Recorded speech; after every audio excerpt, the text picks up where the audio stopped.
Toucher and Hardy. We're the best friends that can be, my buddy and me. On 98.5 The Sports Hub. Let's go. Good morning, everybody. Good morning. Hello. That's right, Jay Stu. We are Toucher and Hardy, Town Fair Tire Studios, 617-779-0985. You can watch us on YouTube. Yeah.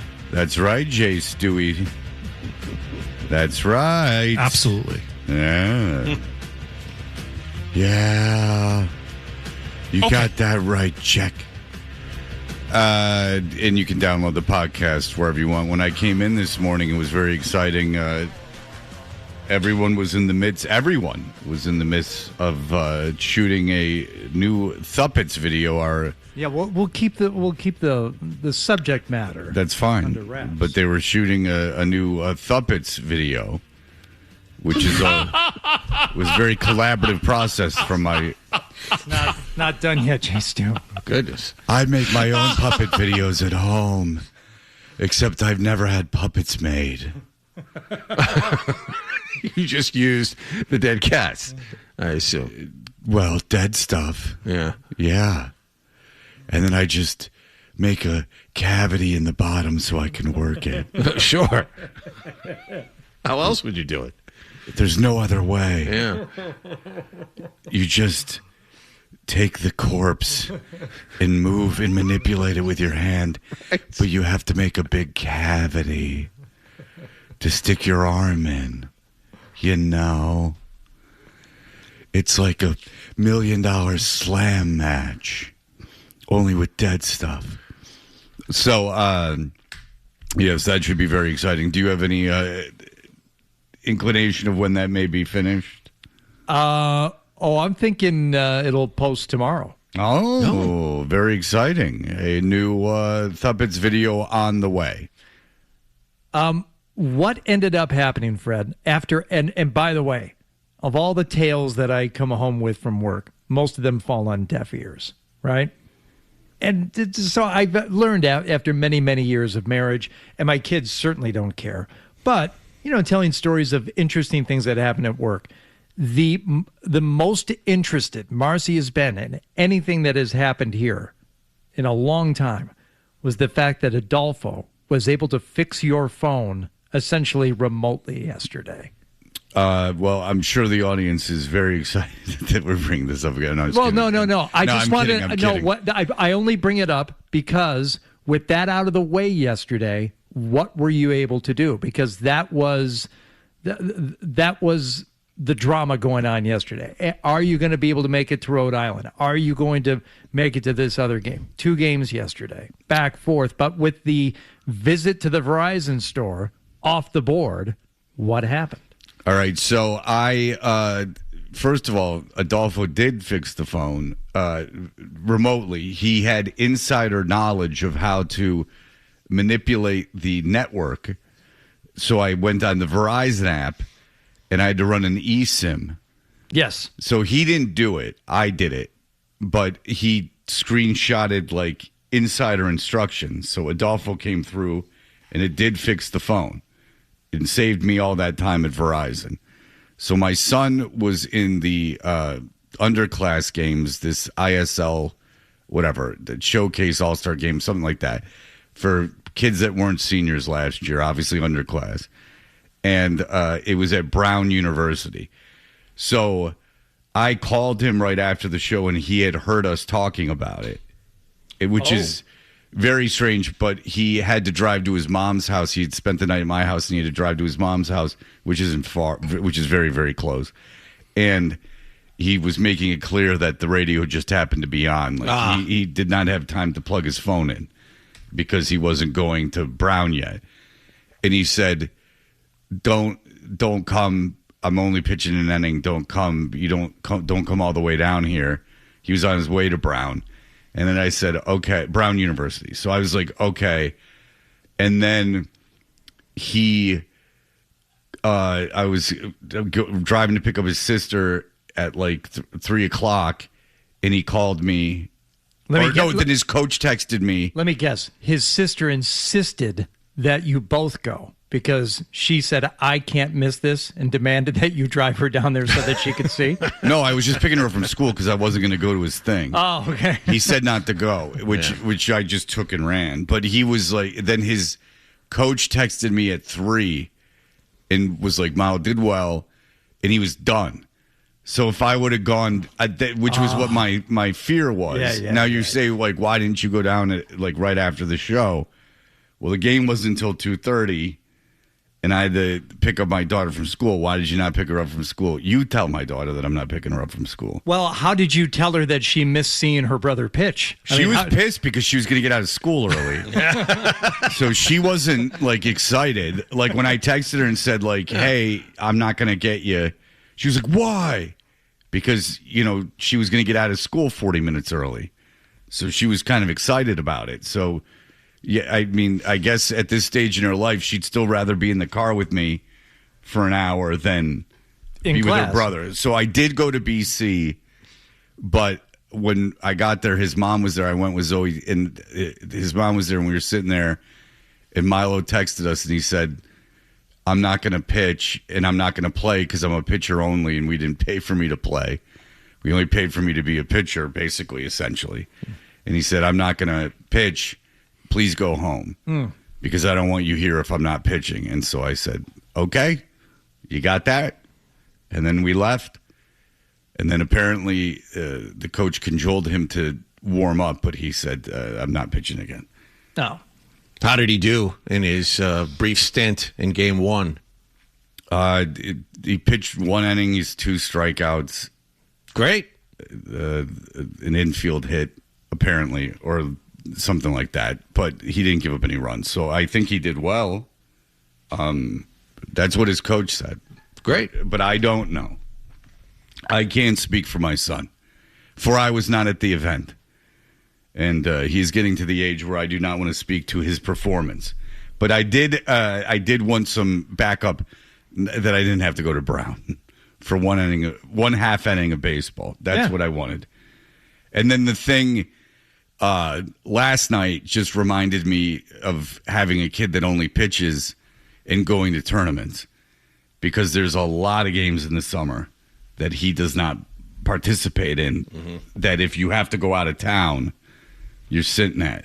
So I'm trying to get it so I at least have some inclination of when he's going to pitch in Alabama and Florida, so we're not forced to spend 2 weeks down there, which I couldn't do anyway because of the work. People do need to realize that this is a job in the sense, at least of this, is that there are other people whose occupation is making sure that if part of their responsibilities entail that if we're not here, they have to find someone else to do our shift, which is not always easy, especially like in July. So I do find this, and I tend to agree with it. It's funny. Morning show people are either very, very precious about it, like they have this rigorous schedule. Like, I used to know a guy in Atlanta who's a talented guy, and the way that he ran his life is he would get up at 2 a.m. and he would work through the show, like 2 a.m. till 10 a.m. Then that was it. Then as soon as he got off the air, he got high. He was a family man and everything, but this is how he just smoked weed. Yeah. But but he would just be like, I'm smoking weed, I'm sleeping. Or he didn't even sleep. He's like, my night starts basically at 10 a.m. Like, I'm done. Like, everything I'm going to do. That's his, 5:30, I'm home, where's my martini? Right. Mm-hmm. So, from an 8-hour a day, from 2 o'clock to 10 o'clock, 2 a.m. to 10 a.m., that's his work day. He's, basically a third shift guy is how he lived his life. I know Romero here, I don't know if he's precious about it, but I know he gets up in the morning, works out. Bob Bronson, for instance, used to get up at 3:30, go to bed at 8. And, you couldn't disrupt that schedule.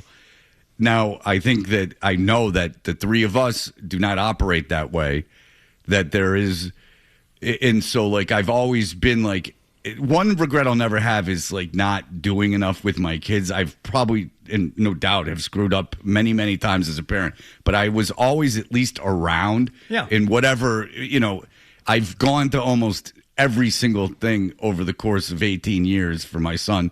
And certainly with my daughter, I didn't miss any of her basketball games. Like there's something to be said for big gobs of quantity time versus really intense quality time. Right. It's just being present, being around, either being home or being at their events and stuff. Right. Like just like the actual physical proximity. Yep. And I don't.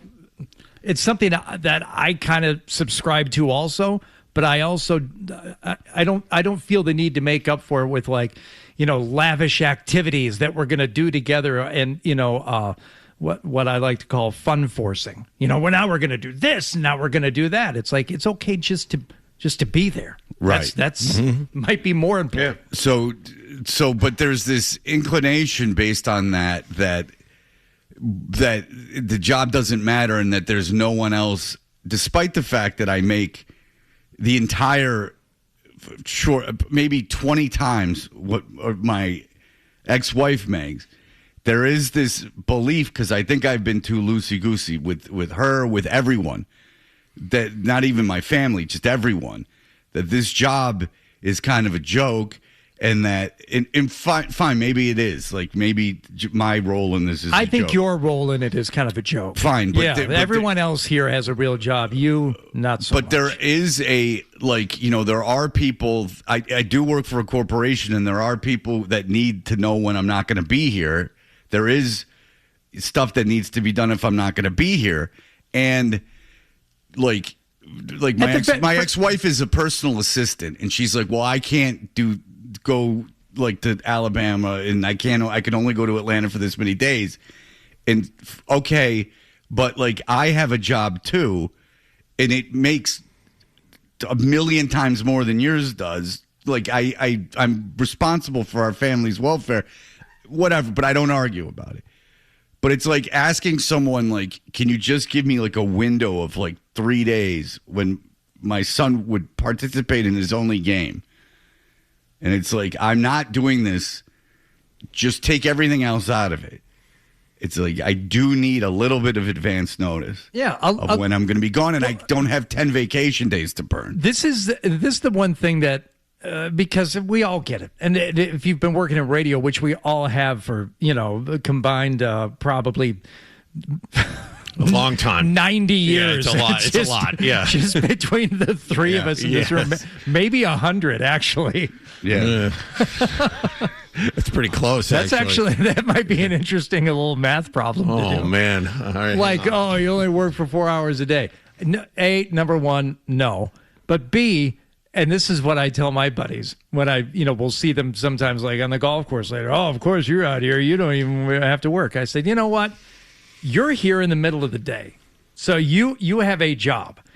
I can, at the very least, account for 4 hours of my day where I am employed at a job that I cannot be late for, and that is rigorous in its schedule, and there's really no wiggle room other than planning for days, well in advance and doing that stuff. And we all know people and are friends with people who... They might go 3-4 days in their week at their job where it's like, can you account for your day? Can you tell me what you did work-wise today?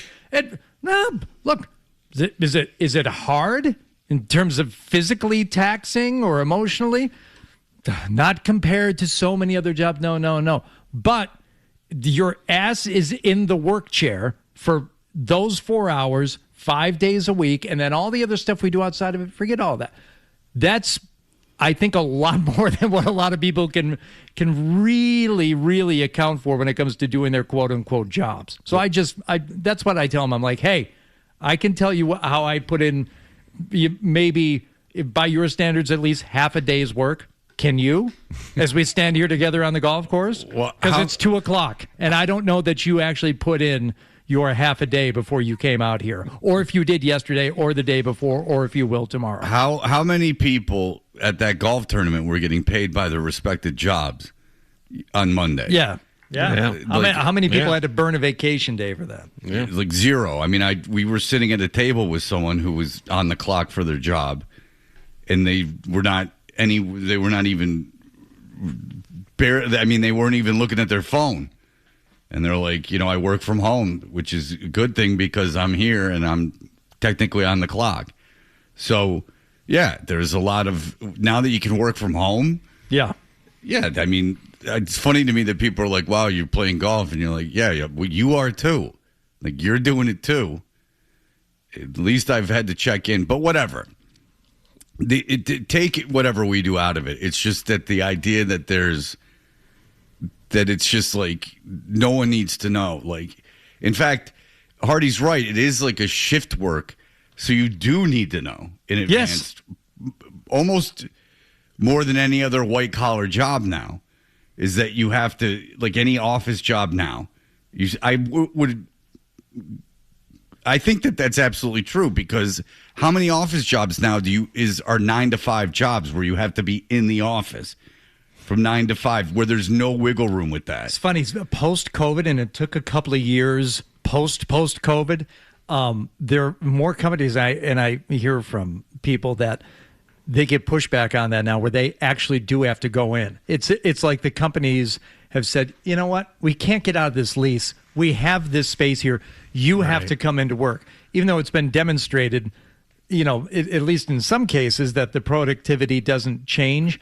A lot of places it does. And having the people together and then actually working in an environment together, things do happen. Ideas are created that don't happen over phone calls or text or Zooms or anything else. People are being forced back into the office a little bit, but still not as much as what it was 20 years ago. Yeah, and it's funny the pushback that you will get from people when you say, all right, well, they said you have to go in. No, that's not fair. And I'm like, well, all right, well, it doesn't have to be fair. Then you don't have to work that job or get in a union and all unionize and strike until they don't make you come into the office. But in short of that, if the job tells you got to come in, you got to go in. Yeah. And you can bitch and moan about it all you want, but it's not. And it's very difficult for me to think that that's a coal mining mentality, like a coal mining town where they control all the infrastructure and economy, and you're being paid in coal miner bucks, or like this indentured servitude. Like if you got a job and they just say to come in, you got to go in, or you can quit your job. Or unionize and get together with your fellow workers and say, we're not coming. No one's working until you have us not come in. Those are I don't know how there's even a debate about that. Like, you cannot like it, but there's nothing that the company owes you, to say that you don't have come in, or become so invaluable to that company that you can do whatever you want, and they can't say anything because they can't afford to lose you. There's several options in capitalism. And it's, make yourself invaluable to the company, get everyone else together and figure out a way to force the management's hand, or do what they say, or quit. Those are 4 options, which is a lot. 4 options. I mean, every time we talk about it, you piece of crap, you don't understand. No, I understand completely. I have a job. I know. I'm not living off a trust fund. I mean, I have a job. I understand. I have to come into work. I mean, there are ways that we can broadcast from home, but, you hear when shows do that. Not always the greatest. Much different if you do not broadcast from here. Is there room on the headstone for a secondary quote? Because now I think we're going to split it. It's going to be German porn by Trope is scatological, and then like a nice chiseled line, you have options in capitalism. Fred Toucher. That's pretty good. And you just stamp both of those 2026. That's a headstone you stop at and look at for a while. That's not one you just kind of pass by while you're strolling. Two disparate thoughts going on there. This guy was a thinker on a lot of levels. Mary, come over here. What's going on with this guy? Man, the options the options in capitalism is kind of ambiguous, but the German porn thing was really bullseyed. I want you to know that I caught that. That's good. That was really good. Thank you. Oh. I just circled back and heard that. I didn't even mean it that way. That was good. I know. No, it's fine. It's pretty good. I want a real. Could have been Dick or Jane, but no, you went with another one, and it kind of works. I want a real eye popper. I want a real splashy tombstone if I choose to be buried. That would be one right there. I want a real eye-catching one, a real ornate one. I want millions of dollars invested into the granite. A real situation. All right, very good. Yesterday, the Red Sox played a baseball game. There was a NHL Finals game. There's a lot going on, and we will discuss it all coming right up. My buddy and me. With friends like these, Climb up a tree. you know. We're the best friends you can be, my buddy and me. Now, Me. more of your best morning buddies, Toucher and Hardy, on the Sports Hub. Did you catch a game last night? What happened last night's brought to you by Leonard Hair Transplant Associates, where your hair doesn't have to be a game of what happens. So change your lettuce and change your life with Dr. Matthew Lepresti at 1-800-GET-HAIR. Hardy, what happened last evening? Have there been some call-ups to the Red Sox that I don't know about? Yes. You look at that lineup, and you have, Mickey Gasper catching. You have Isaiah Connor-Falefa playing. Caleb Durbin, who's barely hitting 200. I mean, it just not even hitting 200. He's hitting well, and he's up to 193. I mean, look at that lineup after Wilson Contreras, and it is atrocious. Okay, well, I'm just looking, and I was watching the game last night. I didn't notice when I saw it as the Red Sox visited the Tampa Bay Rays last night. But a player, what I'm reading here and the audio description, Sharon Duran in the third inning. So Sure. Good for Sharon. Yeah.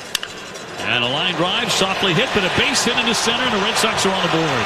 Hey. Jaron Duran with a single in his 34th. Oh, it's okay. That's all right, a run. Yes. That's a run. Run batted in to chase in Connor Falefa. Middle of the field to get a knockout. Yeah, there That you counts, right? That's a run. That counts the same as the Red Sox as it does for everybody else. Well, all their RBI last That's a run. night. All their RBI last night, you could make the case that they were still count. I mean, Myers' hit was no gigantic piece of hitting. No, it was a bouncer up the first base line. It clipped the bag, goes into the corner. They scored 2 runs. But the most important thing is what happens afterwards, which we will get to. I don't want to skip ahead too far. Well, yeah, there's no outs. Yes. Nobody out and runner on second in a one-run game. Yes. Yeah. Yes, so let's go to the fourth inning here, where Red Sox got into trouble. Peyton Tolle on the mound. And a ground ball toward the whole base hit. Delayed hitting third. Willier up and gunning. Going to be a play at home plate, and they're not going to get it.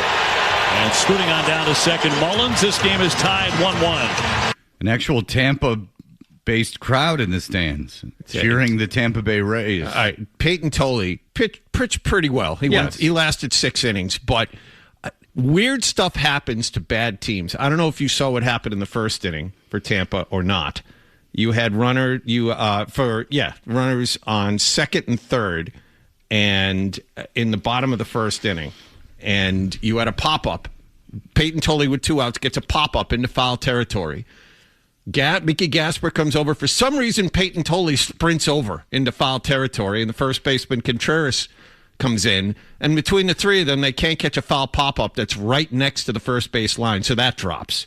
Next guy hits a ground ball to first base, and Tolle is late getting over and, does not get over. So now... That's a lot to move over there. Well, I know it is, but Tolle has to throw, Fred, 10, 15 extra pitches, which limits his ability to go further into the game.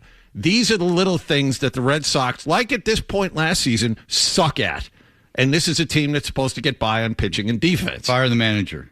Yeah, right. Oh, that's a good idea. So this is the kind of baseball, and I don't know why I do this, but I still watch. And it's not rage watching at this point. It's curiosity to see how they'll screw up next. You've kind of got like an academic, almost morbid curiosity. It's more clinical. Okay, let's see how they screw this up and why they do this. I wonder, just when they are going to publicly accept that they're not good.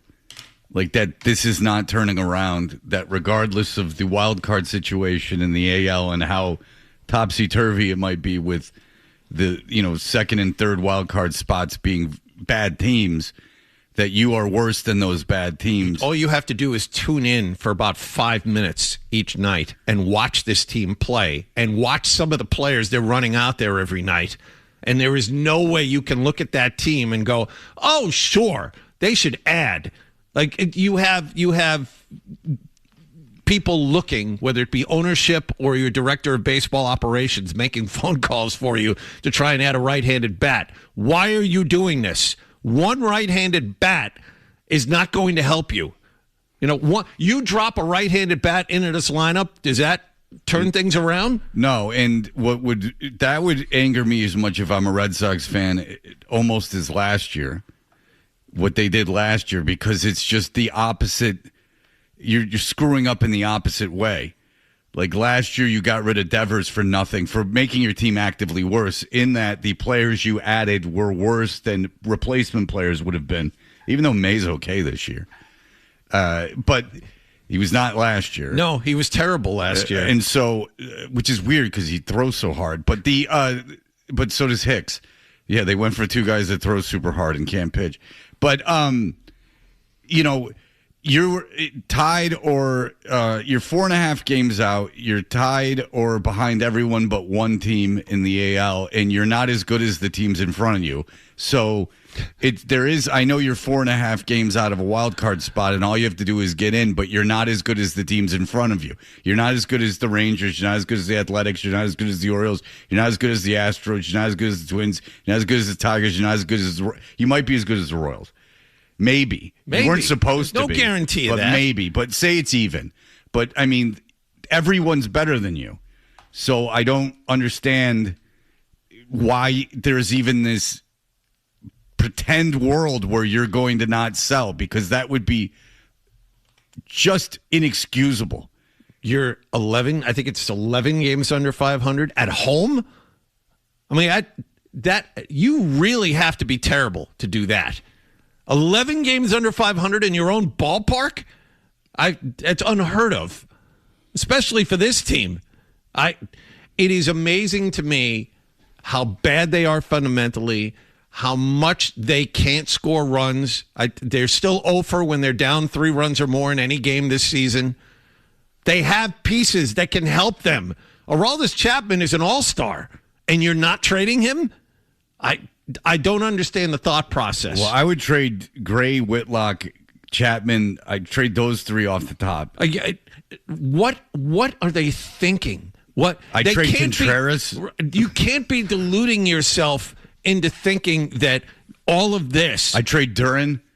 Duran. Well, they should have traded Duran last year. I'd trade Duran. I'd send Sharon back down. Yes. Smart move. I'd trade Duran, Whitlock, Chapman, Gray, and Contreras. And you know what? You'll probably be about the same. Even if you traded all those guys, you'd probably be 11 games under 500.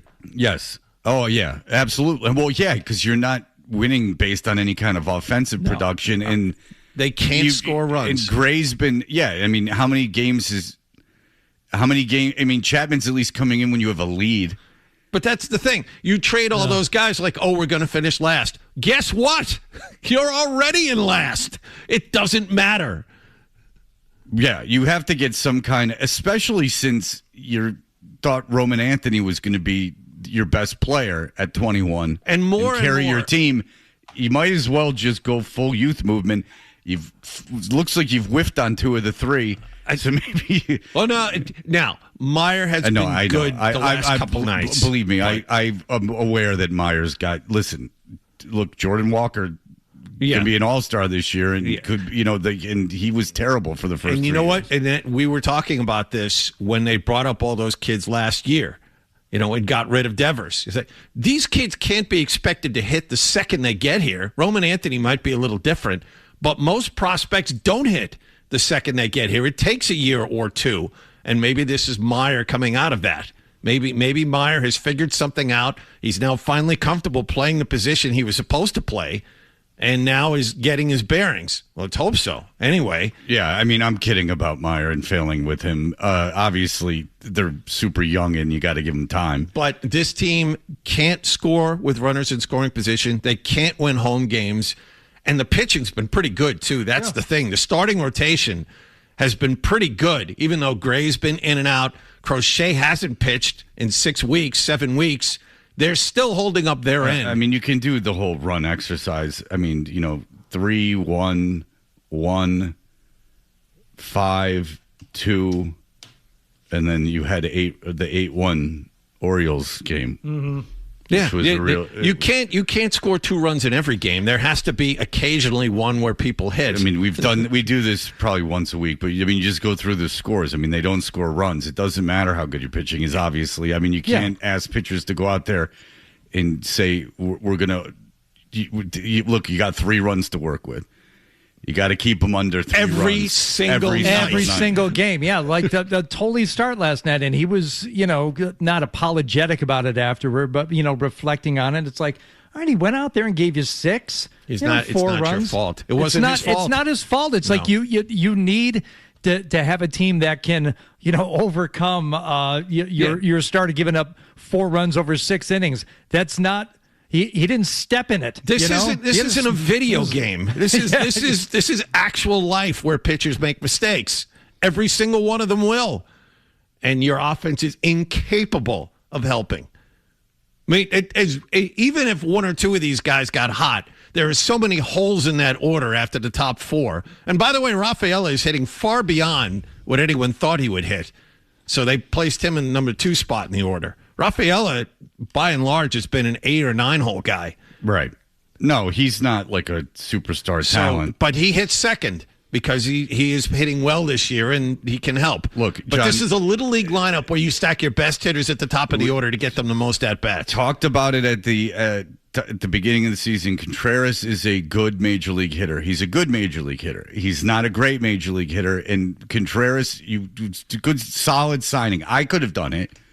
I mean, I could have gotten Wilson Contreras. I could have traded for Wilson Contreras and known what I was getting. But Contreras should be your 4th best hitter on a good team. Yeah, we were saying if you could hit 6th in your order, this would be perfect. I'd even give you 5th. Okay, but he's a professional hitter, above average professional hitter. But he's not a superstar, carry your lineup guy. Nope. And then outside of that, yeah, you have Rafaela, who's producing better, more than he should, and then you have nothing else.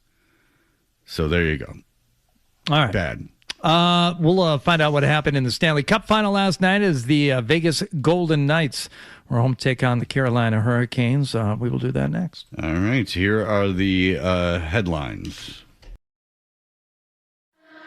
Hey, listen, if you've got to go, we understand, but make sure you bring the Sports Hub app with you so you can hear more of Todger and Hardy. That's what I want on my tombstone. On the Sports Hub.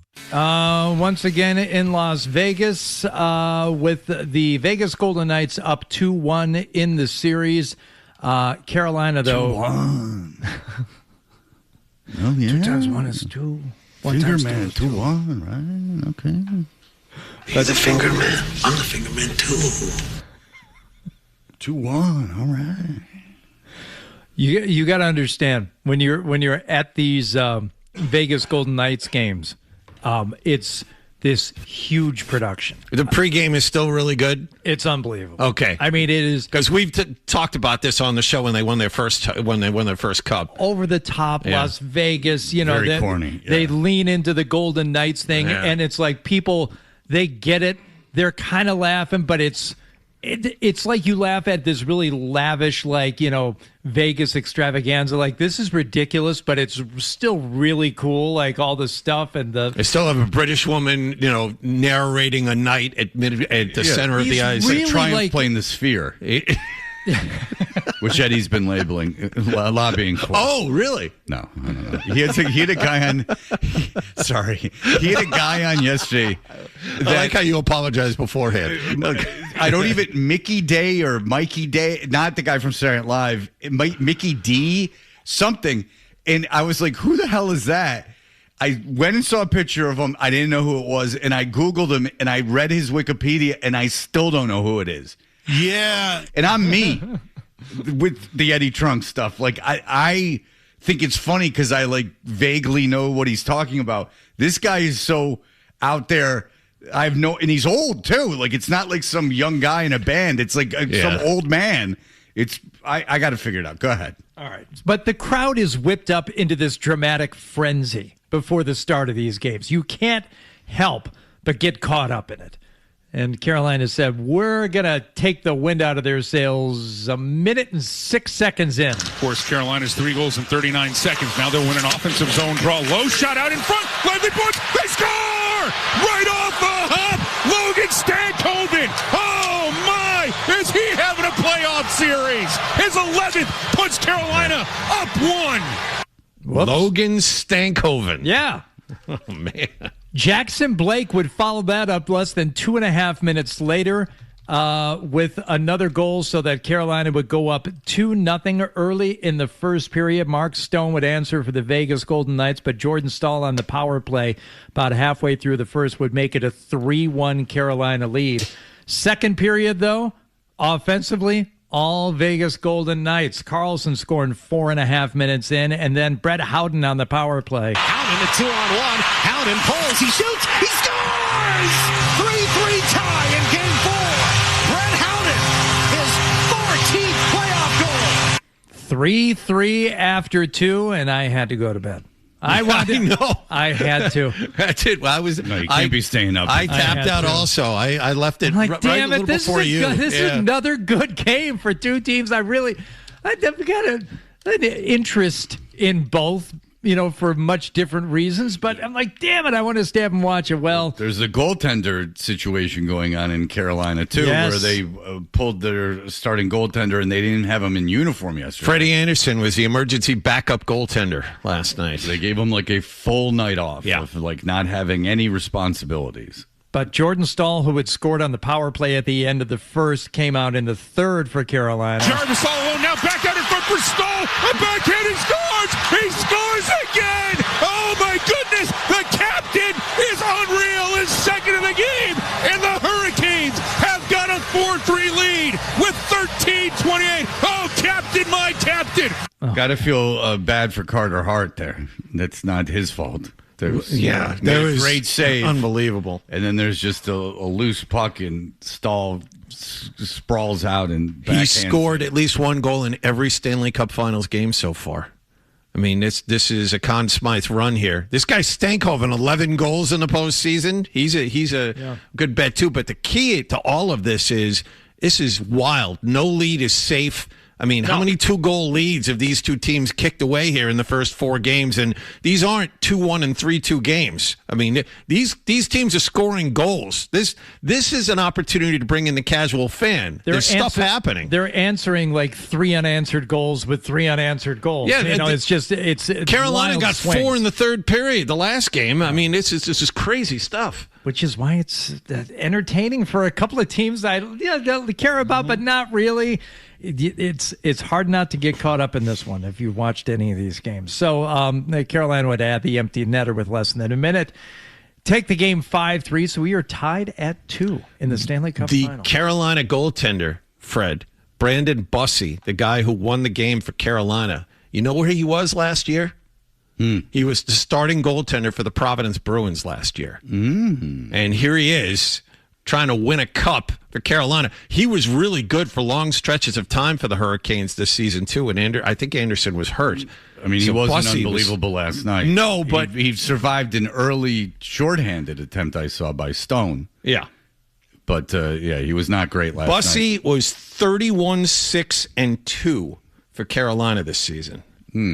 Well, listen. Allow me to take you to Copenhagen, Denmark. The year's 1985. Oh, okay. Band called King Diamond. Needs a drummer. Satanic? Yes. Kick-ass? Yes. Mickey Day. Guest of Eddie Trunk yesterday. I was wondering where this was going. Okay. Drummer for King Diamond from 85 to 89. Okay. Don't worry about it. He played for Don Dokken in 90. he needed to be interviewed post haste. Okay? He played in the glory years of Motorhead, 92 to 2015. I understand. Fred's done with that 82-0 website, you see.